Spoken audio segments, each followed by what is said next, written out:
Going to be recording today's session, and I'm glad to be assisted by my glamorous assistant behind the scenes, Sarah, who's just pressed record. So and in the normal way, this recording will be available through the members portal on the website for viewing for our members later on.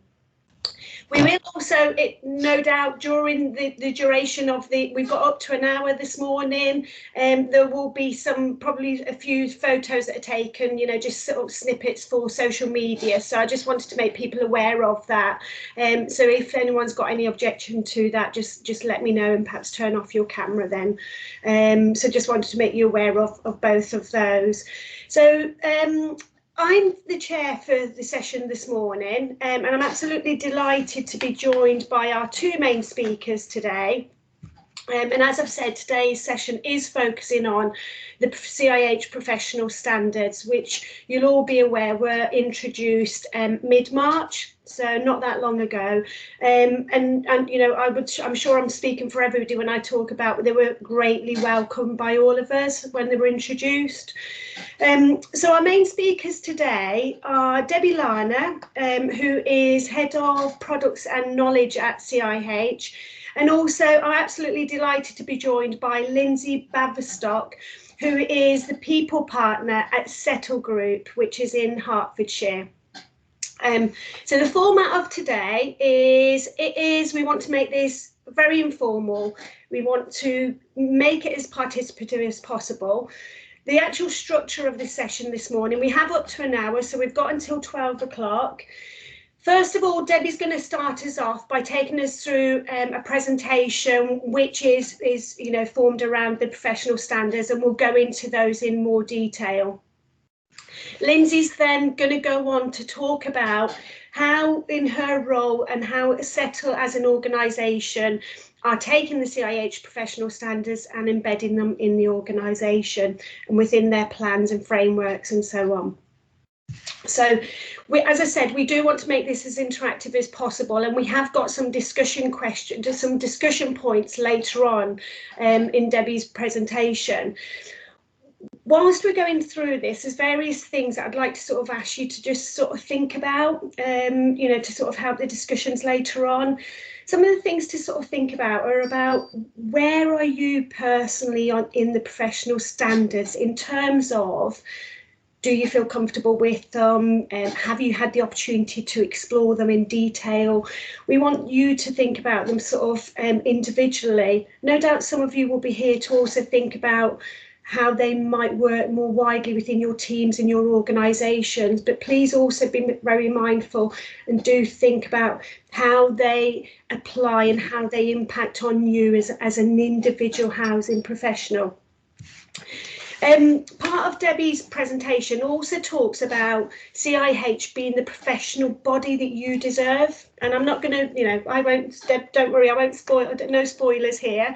But the professional standards are part of that. The instruction and professional standards are part of that, as also is the wider membership offer that we have at CIH. So some of the examples to sort of talk about: we're continuously reviewing our member offer. We're continuously looking at the ways in which members can get more actively engaged with CIH activities in a more flexible format. We are sort of on the last stages of getting towards introducing our new mentoring platform. We're looking at how we make sure we improve our member and our customer experiences. All of that is about making sure that you have a professional body that you deserve. So again, you know, we'll talk more about that as part of our discussions. And also just thinking about the last sort of couple of things. Debbie will do her presentation, and then it will be Lindsay, and then we'll go on to the discussion points. As I say, please do make this a really interactive session. So probably the best thing to do is sort of suggest the raising of the hands and the icons, and I'll keep an eye on that with Debbie.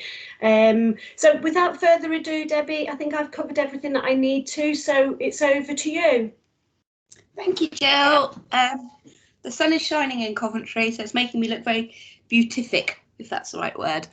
So apologies to some of you, certainly some of my colleagues here who might have heard me talk about this before, and others as well. But I think I've tried to give it a slightly different spin so I don't bore some of you who've heard this before. So Jules introduced me.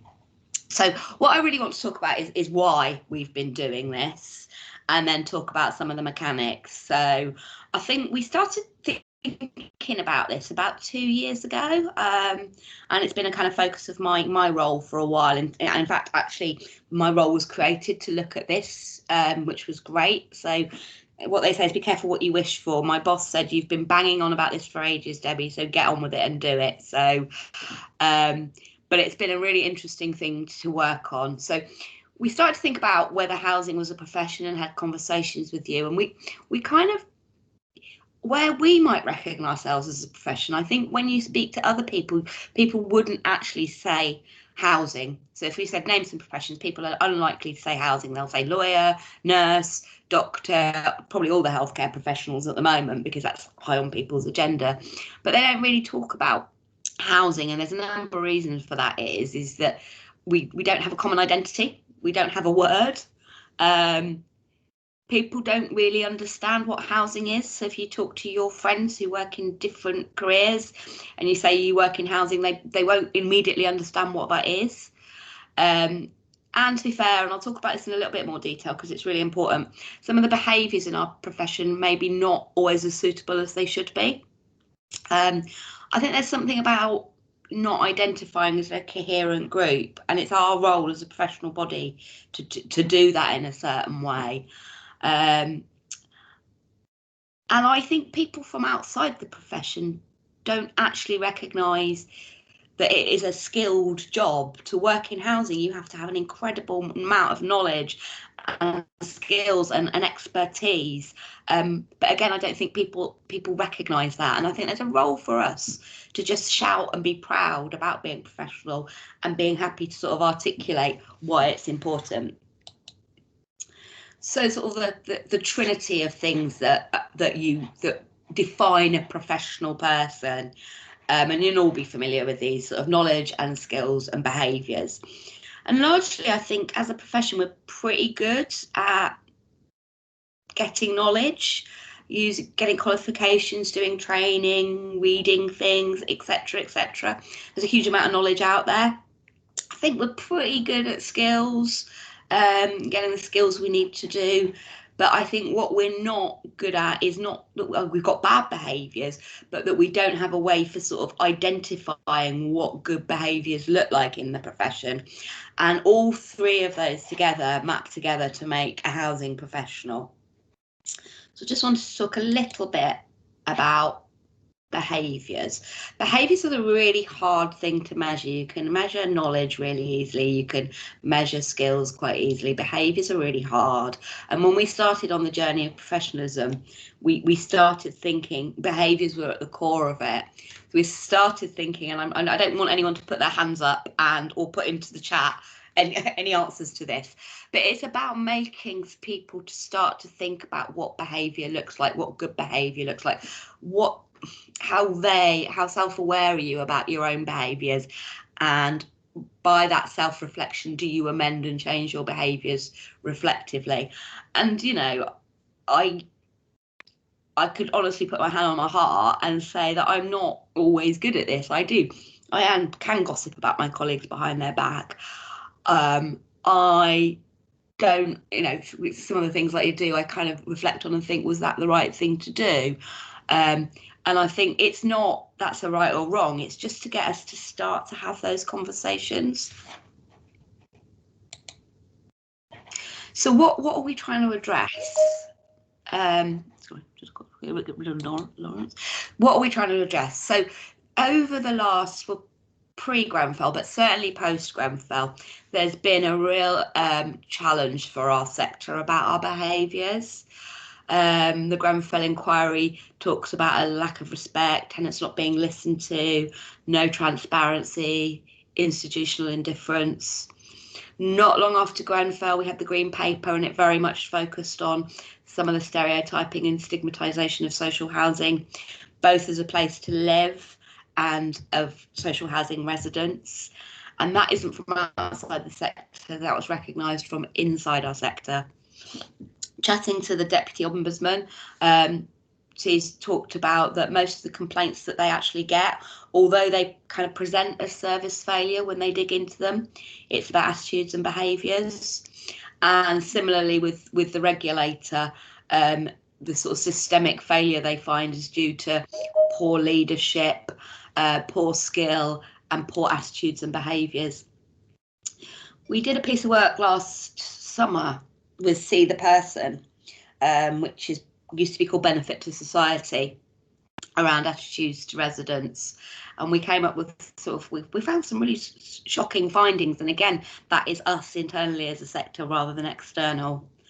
And as you know, we had the social housing white paper in November, and while it talks specifically around a review of professional qualifications and training, if you read behind the scenes in between the lines of the white paper, there's a huge amount of stuff about behaviours, lack of respect, lack of empathy, needing to be more professional, residents needing to be listened to, and that is peppered throughout the white paper. And as the white paper turns into practice and legislation, we will see a lot of stuff coming through around behaviours. So this isn't something you can ignore. And whether it's true or not, the reality, I think government think that everyone who works in housing is just not very professional, and we know that's not true. But if that's the perception of government, we need to change it. So just going back to the See the Person report again, this was Gavin, our chief exec. This was one of the things he pulled out of his introduction. I'll just give you a couple of minutes to read that, but I think it's quite poignant.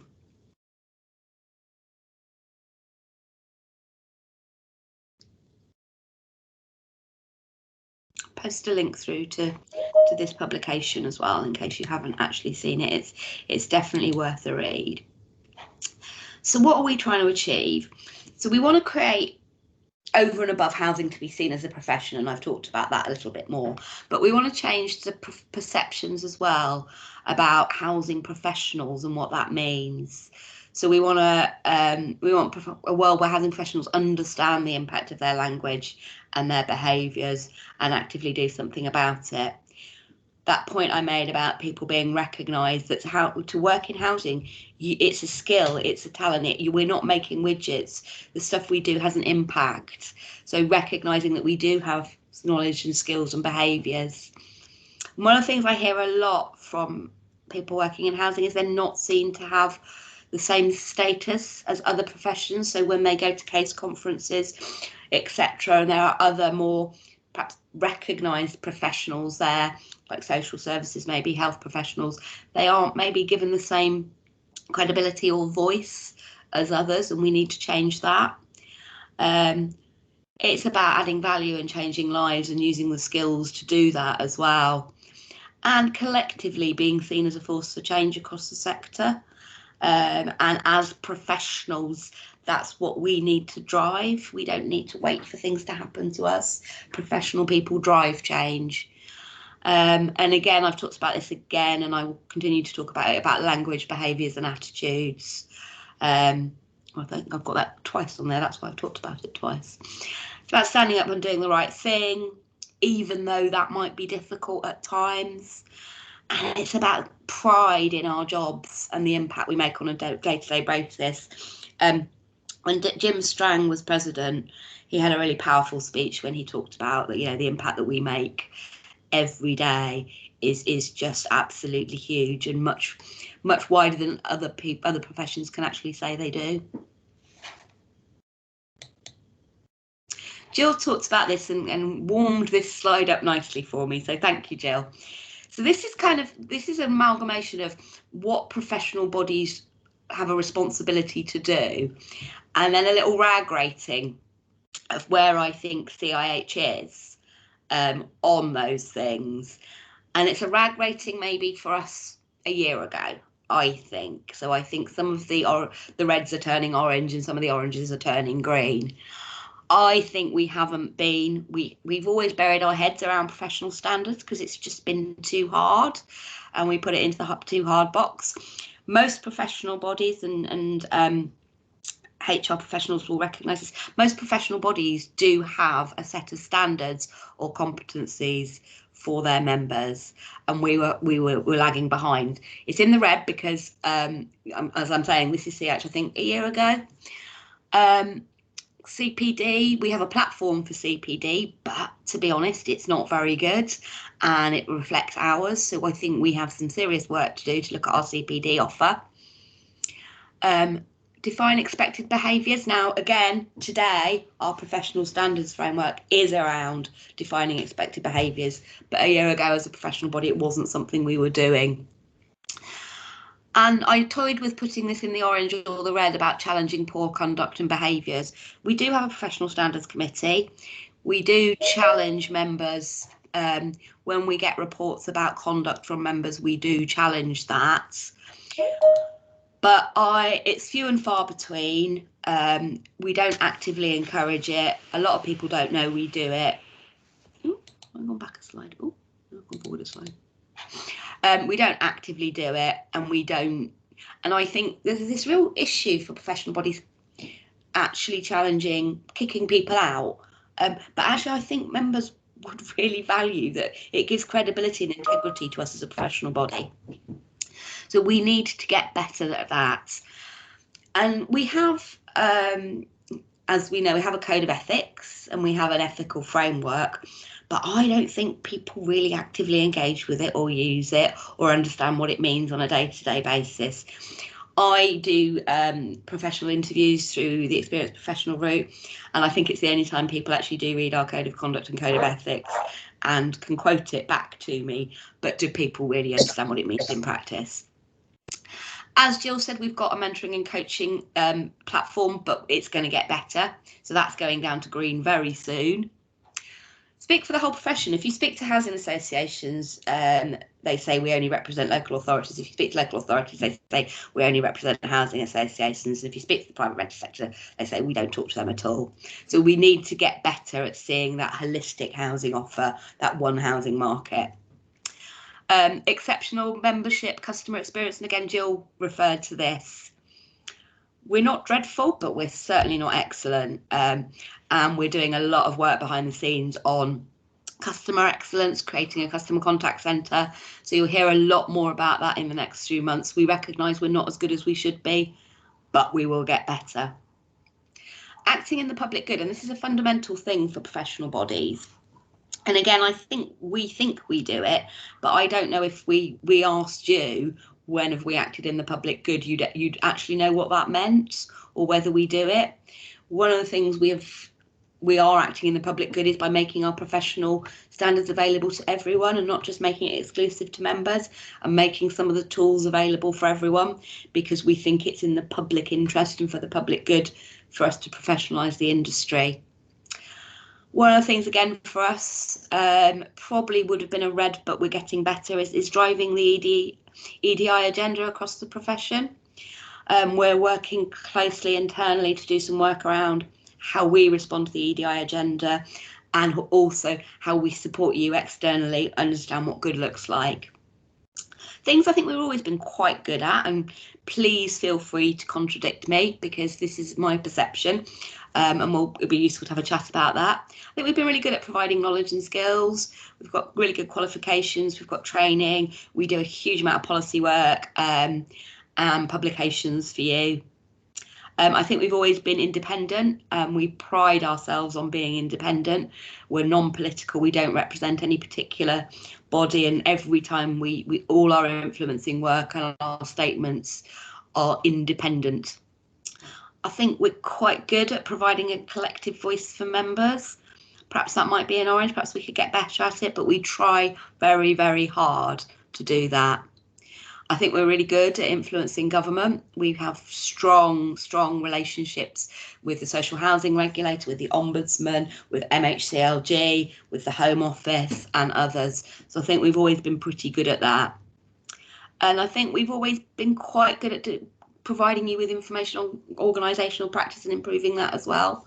But again, I'm acting as devil's advocate. You might think we're red on all of those things, or you might think we're green on all of those things. So professionalism, why? Well, for the reasons I talked about before, but because it's the right things to do. And Linz will talk about this in a little bit. Actually, it's a really good thing for organisations to adopt. It gives you board assurance that you've got the right knowledge, skills and behaviour in your organisation. It supports you with compliance and all the things you need to do around compliance. Ultimately, it provides better residence services to your residents, because as we talked about, one of the things that we've picked up is lack of respect, lack of transparency. By adopting a professional approach and professional standards and professional values, that supports that. And ultimately, it benefits your reputation and bottom line. When your staff make bad decisions, you will appear in Inside Housing or in The Guardian, and that is dreadful for your reputation. You know, no two ways about it.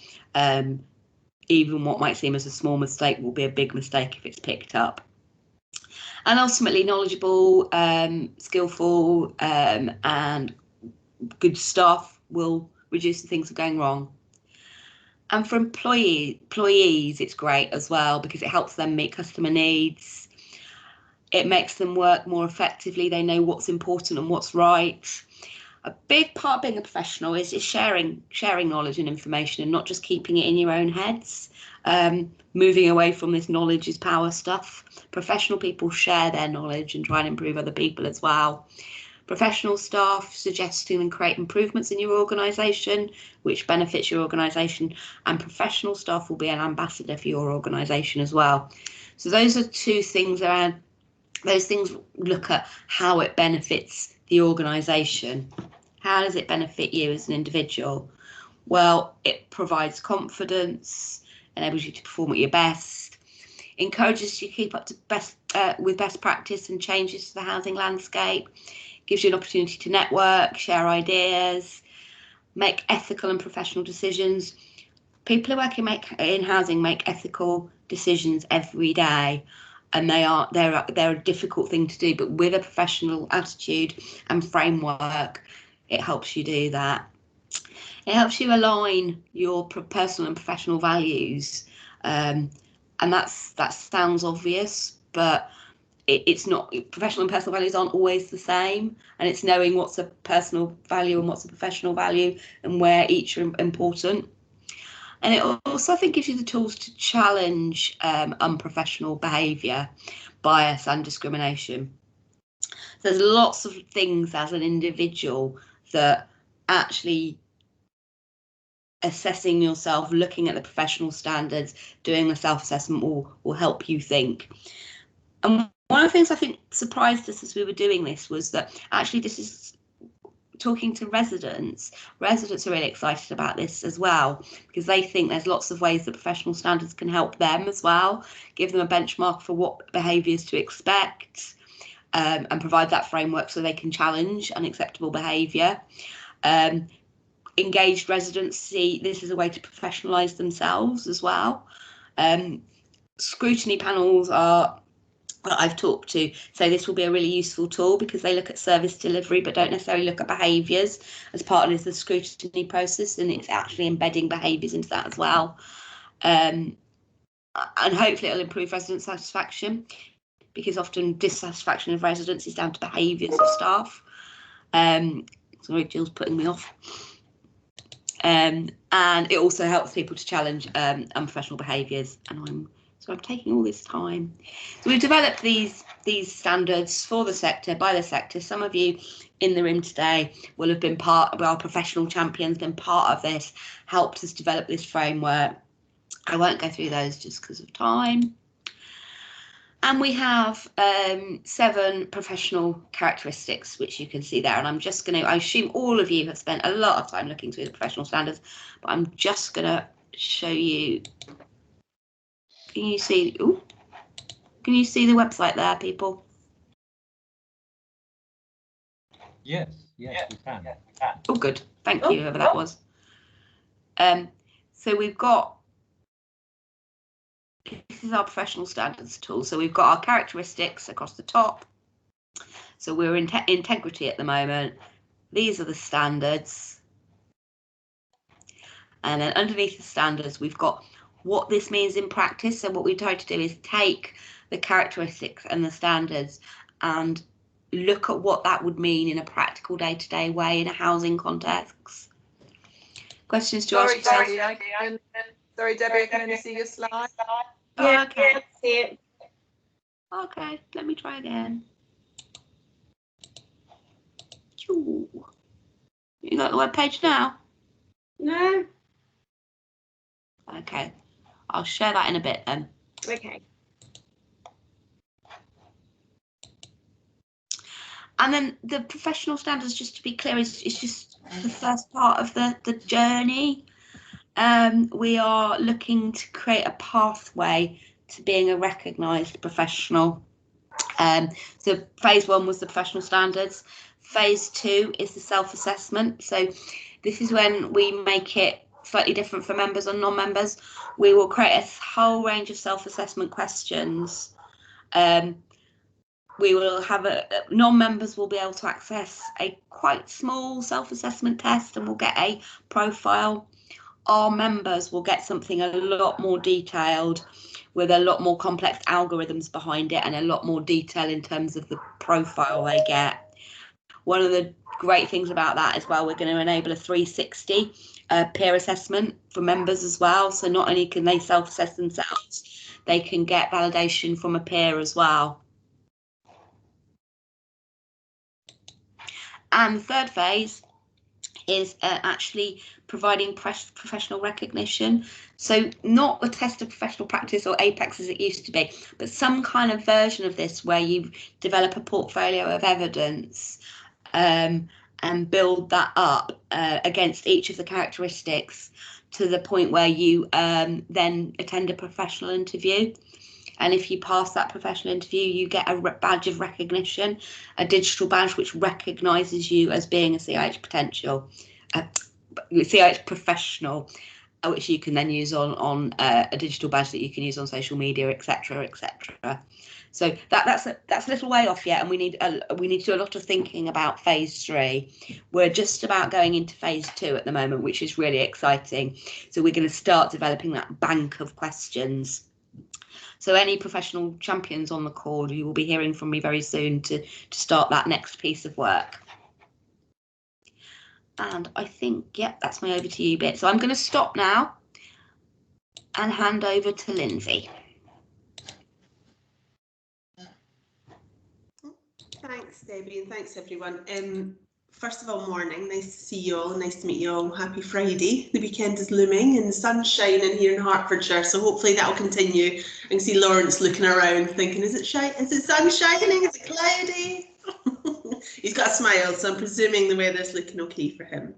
So first of all, just a little bit about Settle Housing. So we're based in Letchworth, Hertfordshire. We've got about 270 staff there or thereabouts at the moment, and we look after a number of homes in central beds in Hertfordshire as well. When I first met with Debbie, so it was probably the back end of last year, we started speaking about the CIH Professional Standards and the framework, just to kind of get a feel about, well, what is it? We've heard a lot about it, and our Chief Executive, Gavin Cansfield, had mentioned it quite a few times, and I was really interested to find out what that was. Being a people partner and in the people team, although I don't directly work in housing, I do because I work for Settle, and it's really important that I recognise that although I don't necessarily deal with the customers, I indirectly deal with them through the people and colleagues that I work with on a day-to-day basis. So it's important to me to understand what's important to the customers ultimately, whether I'm directly or indirectly involved. So when we started speaking to Debbie, she told us about this professional standard framework. She had all these ideas and all this vision, and it sounded absolutely amazing, I'm not going to lie. So I was really interested in me being me, wanted to know more, wanted to find out more, and wanted to understand, more importantly, how Settle could embed it and how we could make it work for us. At the same time, we were trying to understand our culture at Settle. So we speak about the Settle Way, and we hear about that quite a lot, but we never had it captured on paper what the Settle Way was. So we've done a lot of behaviour sessions, we've done a lot of workshops with colleagues to really get to the bottom of what is the Settle Way. And as I say, this was all done at the back end of last year. And the Settle Way behaviour framework came up with 6 elements. So the 6 elements are, and kind of characteristics, should we say. So they're bold, proud, collaborative, entrepreneurial, pioneering,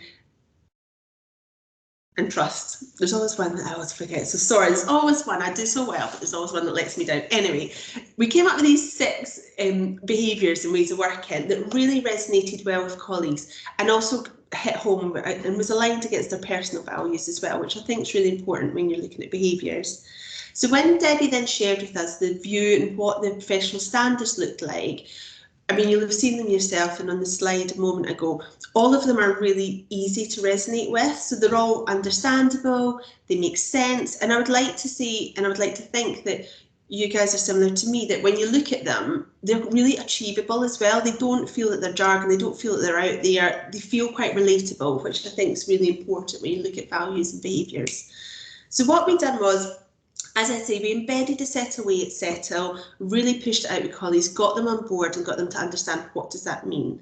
And what we've done since is we started to weave the professional standards framework alongside it. So we've aligned our Settle Way and we've aligned the CIH professional standard. So they do almost sit and they do complement each other really, really nicely.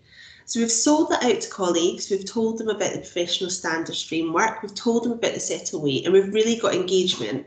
And I think it's really important that, although the CIH is for housing, and I'm not sure at your businesses, and it'd be really helpful to understand, actually get a view, but there's obviously functions that aren't customer facing, so things like the people team, the HR team, the finance team, other back office teams, and sometimes they don't see themselves as being part of that housing bubble or part of that housing sector, and it's really important that they do feel part of that.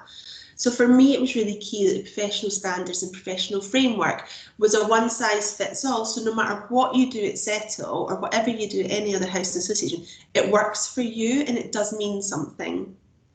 So as I say, for us, it was really important that we rolled it out and we shared it with colleagues, and it's had a really, really good impact. So people have been really key, really trying to understand, well, what does that mean for me? How can I play my part? How can I demonstrate that? What am I doing? What am I doing already that already ticks those boxes? So people are already thinking, and I think that's because we have made it so easy for the people to digest and make it relatable, as I said. And obviously CIH have been a massive part of that. Going forward, what we're looking to do is doing a pilot. And now, when it comes to the pilot, we had lots of different views about what that looks like. Do we do it just in the housing sector, just maybe in the income team, or do we look at a wider team? What really feels like the right place to kind of put this pilot?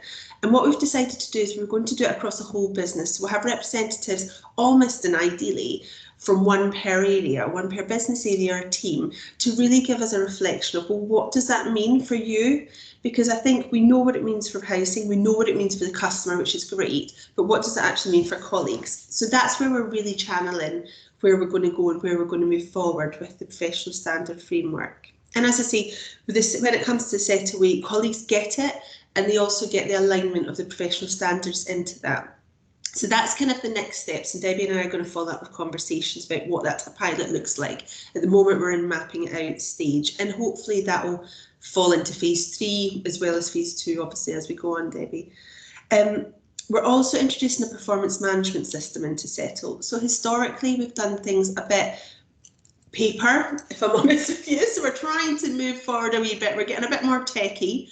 And we've got a new performance management system in. People have got different views on performance management systems, and historically they were maybe used in more of a negative factor, but actually what we're wanting to do with our performance management system is to really make it a positive and give people opportunities to develop and to grow.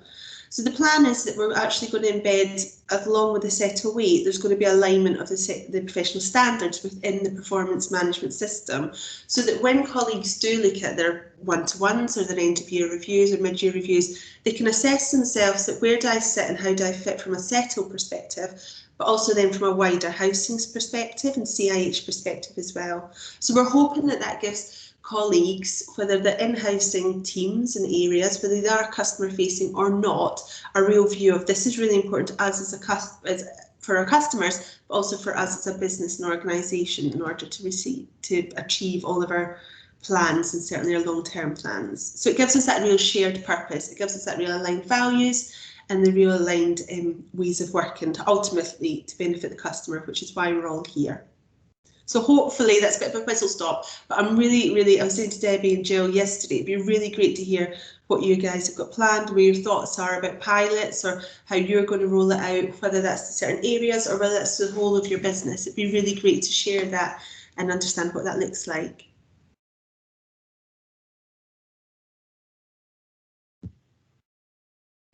Brilliant. Thank you, Lindsay. That was really helpful. Thank you both. Deb, should we hand over to you now to go on to the last part? Yep, sure. I've posted the link to the standards. I'm sorry that web link didn't work. I should be used to Teams by now, but I'm absolutely useless. So just things for you to think about, and you can either... Is that presenting, Jill? Yeah, they're coming through one by one. Yes, they're all in. Cool. I didn't even know I'd done that. I didn't even know I knew how to do that transition stuff. I amazed myself. Which means I've obviously used someone else's slide and overwritten it. So I guess just some food for thought. We don't have to talk about this specifically, but how do you think this might help your professional development? I think I think Cindy's already posted that she's been using this, which is brilliant. And Beth, I'm really interested in what you're doing with your learners as well. That sounds awesome. What else might you need from CIH? And if you were to do this as an individual, what support might you need for your employer? And I think that's really interesting, because one of the things that another organisation, Abri, we're working with, they are giving every member of staff 50 hours a year self-development, and they're going to encourage them to use that time around the CIH standards and to assess themselves and to actually become recognised as professionals. And then going back to us as a professional body, one of the things was all we're interested in. What do you think we do well? I've put 3 things. Hopefully, you think it's hundreds of things. And what 3 things do we do less well and improve on?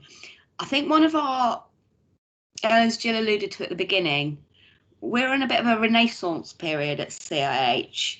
We're looking at ourselves as a professional body, what that means, what member value looks like, all aligned with professionalism as an umbrella across all of that. So we're very much in listening mode at the moment. So you can answer those questions. You can ask Linz or I any questions.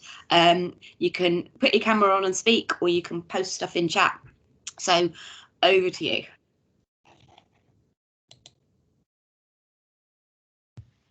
Hopefully not everyone's gone shy. I know so many people on this call, and I know they are not shy. Jill, we're going to have to start picking on people. If We are, yes. No, you're not. I can't bear it, can I? I knew you Come broke. on, Annalisa. I knew you broke. I broke first. That's terrible. So I work for Waverley Borough Council, so we only have about 100 people who work in the housing team. And I've been a champion for the professional standards and trying to get people engaged with them.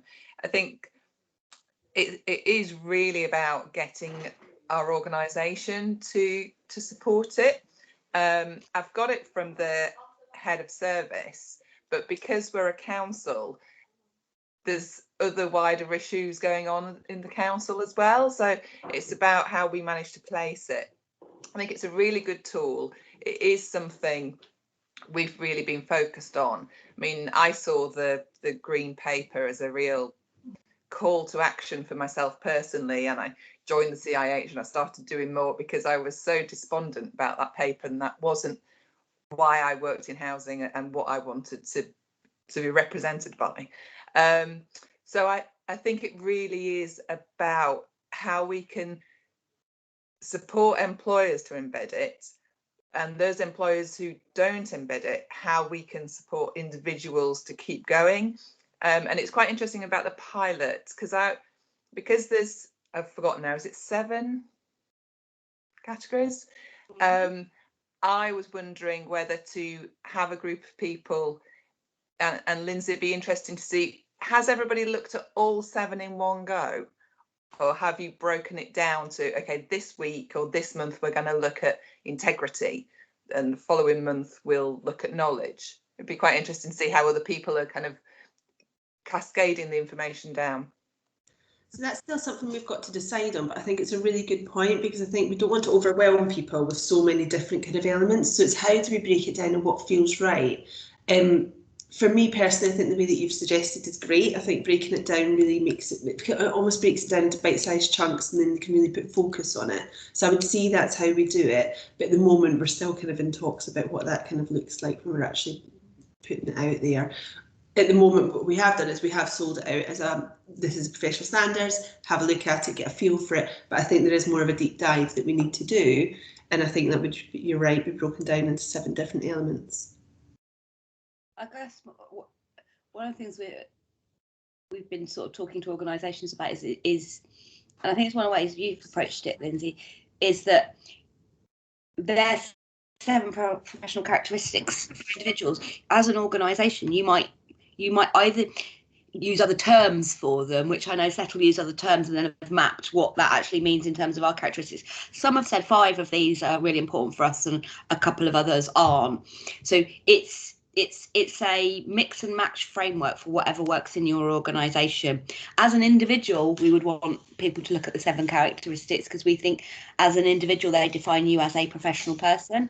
As an organisation and mapping it, I think is a much more flexible approach there as well.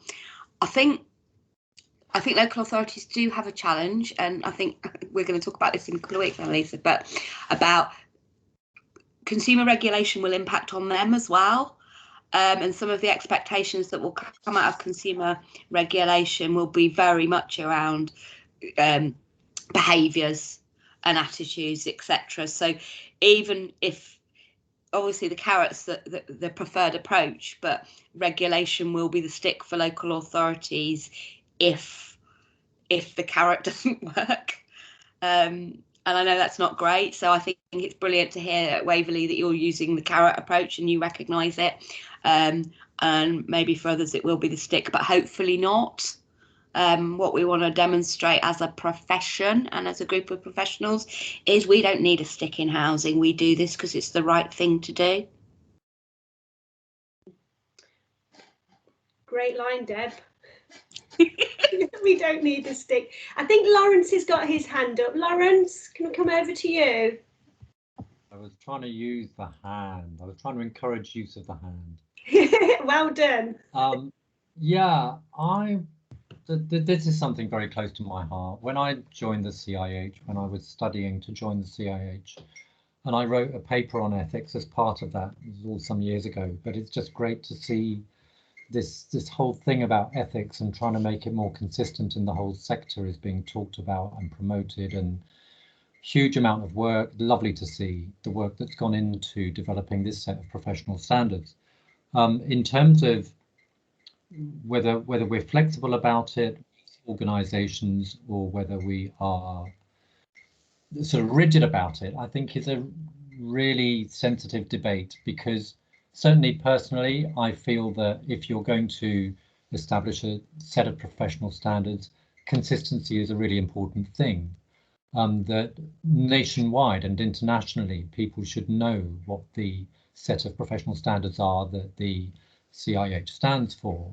And if an organisation wants to get a kite mark, and I think kite marks would be a really good potential way to promote this, then I think everybody needs to know that those professional standards are one set of professional standards, and we don't implement them in different ways. We do it all the same way, or at the very least, what we are consistent about is the foundation of ethics that involves respect for our customers, walking in our customers' shoes, being able to understand their needs and to meet those needs in the different ways that our customers need us to meet them.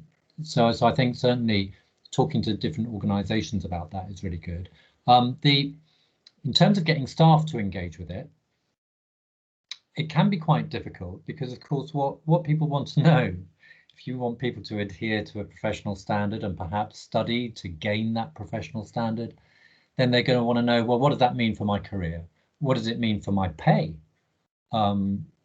Certainly, many people in housing associations see people in different parts of the organisation get paid more because they have a particular qualification. Mm-hmm. Now, the professional standard that the CIH espouses is something completely new, and it's really admirable because it's giving professionalism to people who maybe haven't studied for 3 years to get that qualification.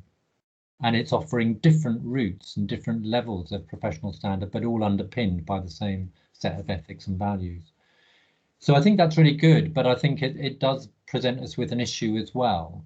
How do we enthuse all workers in the housing sector to sign up to this set of ethics, to these values, to becoming a member of the CIH,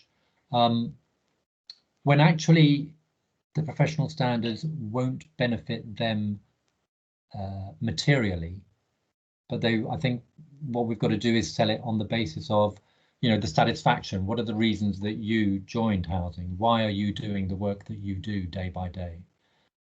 You're doing that because you care about those people, and wouldn't you like that recognised? So that's what I'm trying to think about. Yeah, I think they're all really valid points. I guess the point in terms of the flexibility for organisations.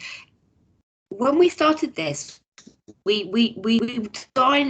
were creating them for individuals, and actually what's happened is organisations have gone, actually we're starting to look at our values now. So actually these, whereas they're designed for individuals, actually they work for us. So for organisations who are kind of at the start of that process, they're kind of doing a wholesale adoption. For organisations who already have their own set of well-established values, what people are saying to me is we've done this, we don't want to confuse people by creating a whole new range of values, but actually your values are the same, they're just expressed slightly differently. To your point about what are the benefits to individuals, it's a very timely point, Lawrence, because my colleague Callum, who's on the call, and I have got a conversation with Glasgow University this afternoon to try and understand how we can create some kind of evaluation model.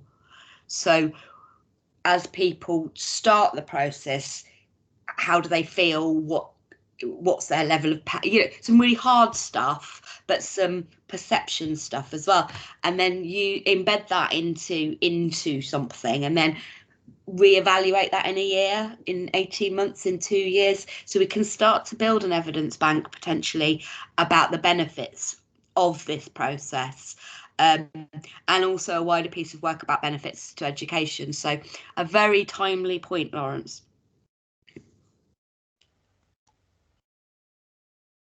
Thank you both for that. Annalisa, I see that you've got your hand up. Thanks. And just kind of picking up what Lauren said, and all those many years ago when I did study to do my CIH qualification, that I think one kind of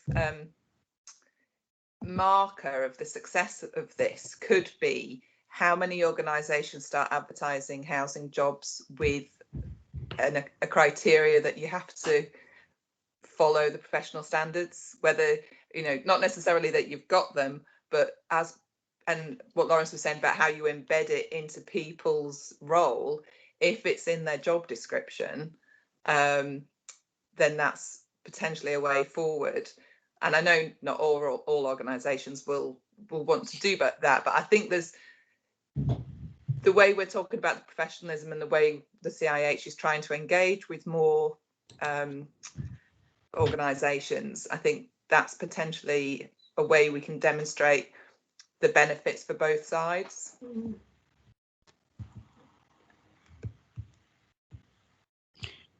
Any thoughts on going for not necessarily professionalism, but the stuff about what CIH does well and what we do less well from a member's perspective? We can take it. Yeah.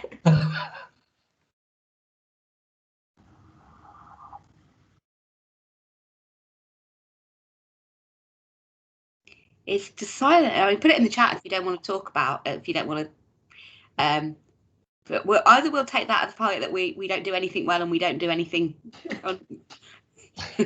We don't do anything well and we don't do anything less well, and I'm sure that's not the case. It's a very challenging question to ask in an open forum. Yeah. I think what you'll find is you'll see Gavin on public platforms asking similar questions as well. He's really, really keen to understand this, and it's a bit physician heal thyself as well. And I think there's some stuff for us. You know, we're putting these professional standards out there. We need to adopt them in CIH. They're equally important to us. So some of the practitioner stuff isn't as relevant, but the standards are really important. We need to embed them through our own organisation as well.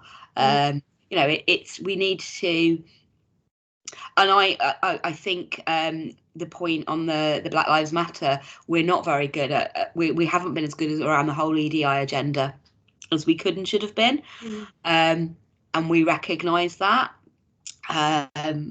And we need to work to improve that. So I think that's a really, that I take that on board, the chat. And I noticed the person's gone anonymous, so they're obviously a bit nervous. Deb, I don't know if Beth's got her hand up. Your chair? Yes, yeah. You deal with it. Yeah. Beth, over to you.